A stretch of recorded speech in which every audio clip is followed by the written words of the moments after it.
बॉलीवुड अदाकारा श्रद्धा कपूर का करियर काफी अच्छा जा रहा है।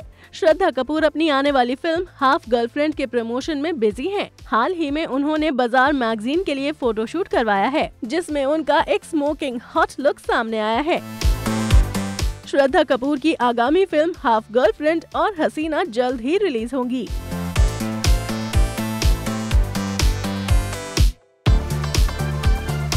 अभी वीडियो को लाइक करें, शेयर करें और अभी चैनल को सब्सक्राइब करें इसी तरह की चटपटी न्यूज देखने के लिए। फिर मिलेंगे मसालेदार खबरों के साथ। Bye bye.